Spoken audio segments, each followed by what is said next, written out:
discriminating against customers, publicly humiliating them in front of everyone, abusing power to shove an innocent person out the door. But they chose the wrong target. The woman they sneered at that day was the one who held the fate of the entire bank in her hands. And in just a few minutes, the careers, reputations, and futures of those arrogant individuals would be crushed without mercy. This isn't just a reversal. This is a thunderous verdict delivered in broad daylight. Are you ready to witness justice scorch the wicked right before your eyes? Watch until the end, because this time fairness will show no mercy. Please like, subscribe, and turn on notifications to update our latest videos. A soft grey morning in the heart of the city.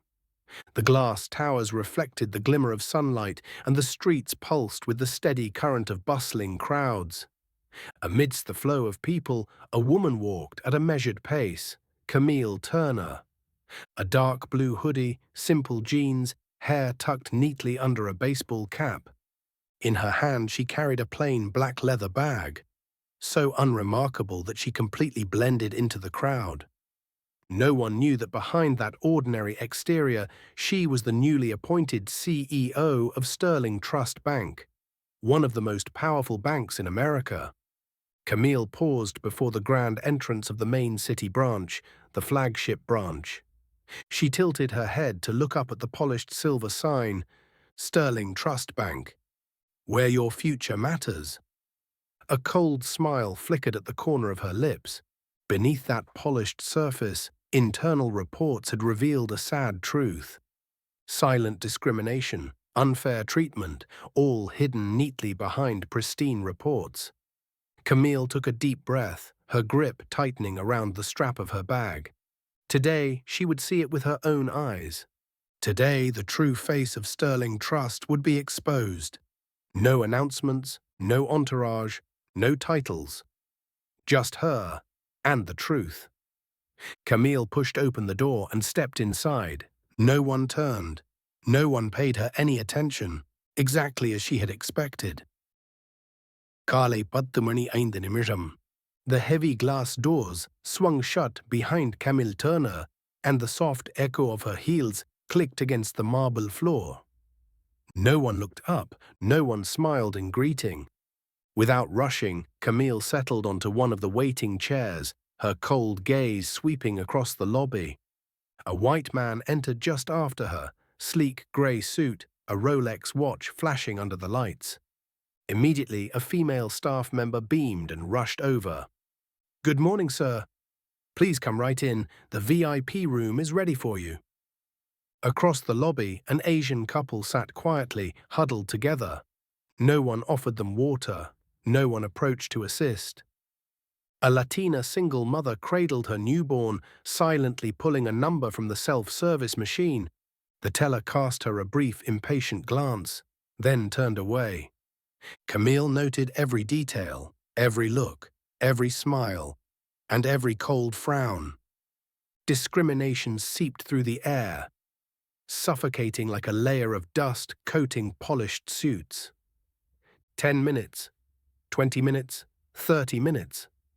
3 white customers who arrived after Camille were promptly and warmly served, while she and the others were left waiting, invisible, as if they were nothing more than forgotten objects shoved into a corner.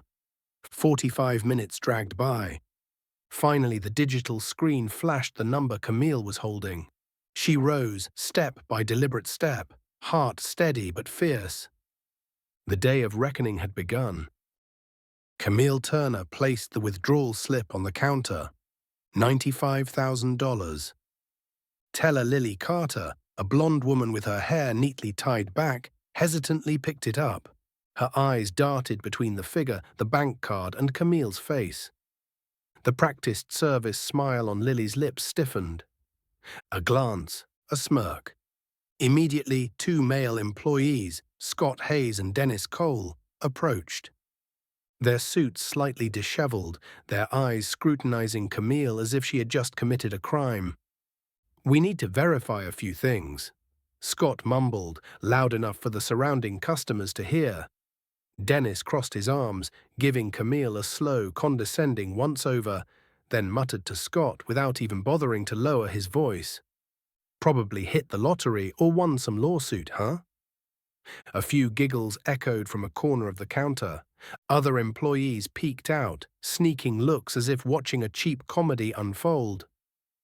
Under the counter, Camille tightened her fists, her knuckles turning white. Every sneer, every whispered jab, every mocking smirk. Each was a blade slicing deep into her dignity. Lily lightly pushed the documents back toward her. "Sorry, this amount is a bit too large for a regular account.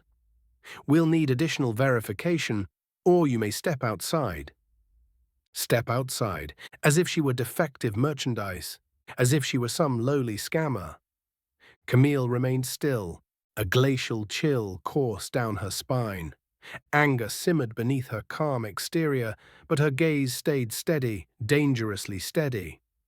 They had no idea, they didn't have the slightest clue, that the woman they were humiliating today held their very futures in the palm of her hand.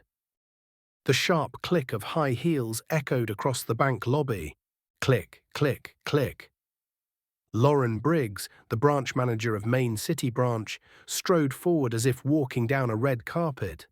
Her light-colored tailored suit hugged her figure, her blonde hair perfectly coiffed, her lips painted a bold crimson red. Lauren's eyes landed on Camille. No smile, no greeting, only blatant judgment, reeking of prejudice. "What's going on here?"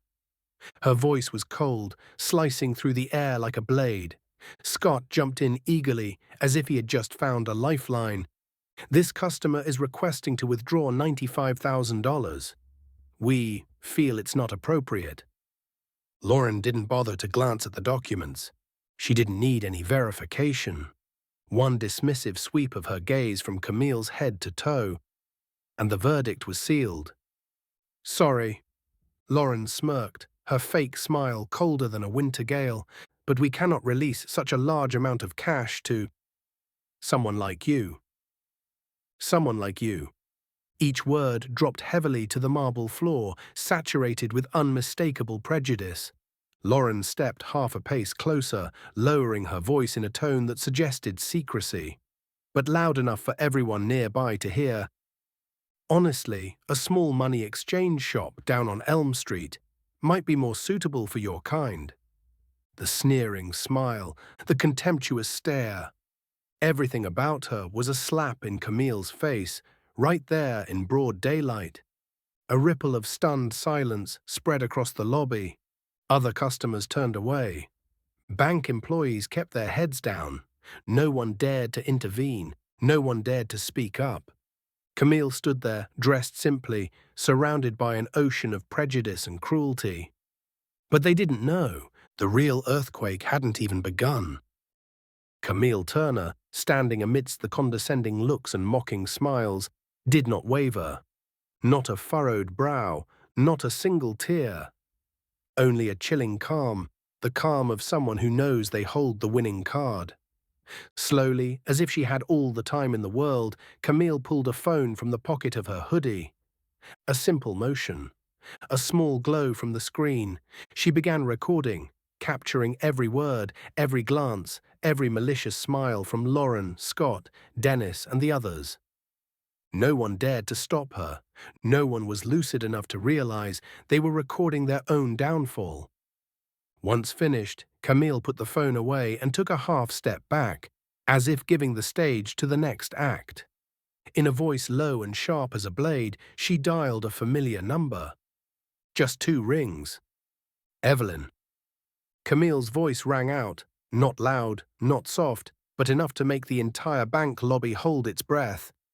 "I need you at Main City Branch, immediately." She ended the call. No explanations, none needed. Camille's gaze swept across the lobby one final time, the gaze of a queen awaiting the storm she herself had summoned. In that moment, despite Lauren Briggs standing there in her luxurious suit, despite Scott Hayes and Dennis Cole flaunting their smug faces, it was Camille Turner who held absolute control. A storm was coming, A verdict was about to be delivered, and they were already locked in place on the chessboard Camille had laid out. At the top floor of Sterling Trust Bank headquarters, the executive boardroom was dead silent. The sharp ring of the internal phone sliced through the stillness. Evelyn Shaw, the bank's vice president, renowned for her steel-like composure, picked up the receiver. After just a few seconds of listening, her face went pale. Without another word, Evelyn hung up and turned sharply, issuing a command. Stream live footage from Main City branch, now immediately. In less than 30 seconds, the branch's security cameras were connected. The massive screen lit up, displaying Camille Turner standing there, clad in a hoodie, her expression calm and unwavering. Lauren Briggs, Scott Hayes, and Dennis Cole. Eyes filled with disdain, gestures dripping with contempt. Shocked customers looking on in disbelief. The boardroom held its breath. No one dared utter a sound. A young assistant whispered, voice trembling, That's CEO Turner." Evelyn simply nodded, a nod so sharp it could cut steel, a nod that froze the entire room. Immediately, an emergency mobilization was ordered. The three most powerful members of the board of directors, William Hartman, Olivia Monroe, and Charles Vaughan, abandoned their meeting and rushed into the private executive elevator. Main City branch, activate emergency protocol, not 1 second of delay. Rushed footsteps echoed across the marble floors. The elevator doors closed with a thunderous slam, a sound that mirrored the storm gathering outside the city skyline. On the streets below, black vehicles bearing the Sterling Trust logo shot through traffic like arrows aimed straight at Main City branch. Meanwhile, Lauren Briggs still carried herself with smug composure. She had no idea that in just a few minutes, her 15-year career would crumble to dust right beneath her feet. The massive glass doors of Main City branch burst open with a thunderous crash, as if a storm had just descended. A gust of wind swept through the marble hall, scattering neatly stacked bank flyers into the air. Leading the charge was Evelyn Shaw, her very presence making the entire bank lobby hold its breath. Right behind her were three members of the board of directors: William Hartman, face cold as stone; Olivia Monroe, eyes sharp as X-ray beams; Charles Vaughan, footsteps heavy like a war drum, signaling execution. Their tailored black suits gleamed under the lights, the Sterling Trust emblem flashing on their lapels. Their sheer authority needed no words. It froze both employees and customers where they stood. Lauren Briggs blinked, then blanched in terror. What's going on?" She hadn't even managed to step forward in her usual polished greeting. When Evelyn Shaw pointed straight at Camille, her voice slicing through the air, "This is Camille Turner, the current CEO of Sterling Trust Bank. She is not a casual customer. She is the highest authority over every single one of you." The lobby exploded in stunned silence, like a bolt of lightning splitting a clear sky. Lauren Briggs stood frozen, her face draining from a flushed pink to a ghastly white. Scott Hayes and Dennis Cole instinctively stumbled backward, bloodless and shaking. The mocking smirks, the disdainful glances from moments earlier, now replaced by sheer horror. Other employees stood rooted to the floor. Customers hastily hid their phones, embarrassed for having secretly filmed. Meanwhile, Camille Turner remained perfectly still, her face calm as a marble statue, her stance tall and unbreakable, like the very wall of pride they had tried so hard to demolish. Lauren stammered, voice barely a whisper, I didn't know." Evelyn slammed her heel against the marble floor, a sharp, commanding crack that crushed every excuse before it could be born. "Didn't know? Then tell me, why is it when a woman of color walks in, you immediately treat her with suspicion, contempt, and humiliation? Why is withdrawing money from one's own account treated like a criminal offense?" William Hartman stepped forward, voice chilling. "And all of it has been recorded. from the derogatory comments to the discriminatory behavior, captured by the branch's own security system. Olivia Munro moved closer, holding out a tablet. On its screen, clear footage played, irrefutable evidence. Lauren Briggs looked as if she'd been stripped bare in public. Head bowed, limbs trembling, lips incapable of forming a defense. Dennis Cole and Scott Hayes could do nothing but stare at the floor, their faces burning as if skinned alive. And Camille Turner are still standing there, silent. But the entire world had already fallen to its knees before her presence. In the lobby, thick with suffocating silence, Evelyn Shaw stepped forward and raised the tablet high. You thought she was just another nameless customer. But every scornful look, every mocking word, every discriminatory action, it was all recorded. Not a second missed. The tablet mirrored onto the large screen, hanging in the center of the lobby. Everyone saw footage of Scott Hayes and Dennis Cole whispering mockingly, "Probably won the lottery or sued someone to get that kind of money." Lauren Briggs coldly pushing Camille's documents aside, sneering, "People like you should go to a more suitable place." White customers being greeted warmly, while customers of color were ignored, scrutinized. Every raw detail, every contemptuous glance and sneer, now turned into undeniable indictments. The air grew as heavy as lead. William Hartman, the senior board member, stepped forward, his voice sharp as a blade. "Scott Hayes, Dennis Cole, Lauren Briggs, you are hereby terminated immediately." He paused, his steel gaze slicing across the three trembling figures. No negotiations, no severance packages, no second chances. For egregiously violating our professional ethics, for betraying the very core values of Sterling Trust Bank, and for blatant discrimination in violation of federal customer equality laws. Effective immediately. A collective gasp rippled through the staff. Some customers clapped, quietly at first, as if unable to contain themselves. Dennis turned pale, stammering, I was just following Lauren's lead." Scott tried to defend himself. "We were just following security procedures." But Charles Vaughan cut him off, voice cold and prosecutorial. "What procedure authorizes mocking and humiliating a customer based on skin color? What policy allows you to prejudge someone for not wearing luxury brands?" This wasn't procedure, it was filthy prejudice. And today, we cut it out. Root and branch. Lauren Briggs, once the most arrogant of them all, now fell to her knees begging, "Please, give me another chance. I've been with this bank for 15 years. But Camille Turner, the CEO, answered with an icy calm that froze the entire room. "15 years didn't teach you respect for customers. Then 15 seconds is more than enough to lose everything." Evelyn Shaw gestured to the security team. "Escort them out of the building, right now." The three, Lauren, Scott, and Dennis, were led out under the contemptuous stares of their colleagues and the barely hidden satisfaction of customers they had once deemed beneath them. They didn't just lose their jobs. They lost their honor. They lost the last shred of respect remaining in the eyes of those who witnessed it. And right there, in the heart of Sterling Trust Bank, Camille Turner stood tall. An unshakable lighthouse of dignity and justice. A message was carved deep into the foundations. No one, whether employee or manager, is permitted to look down on a customer. And if you dare, the price you pay will be everything. The fury of the storm had just swept through the main city branch.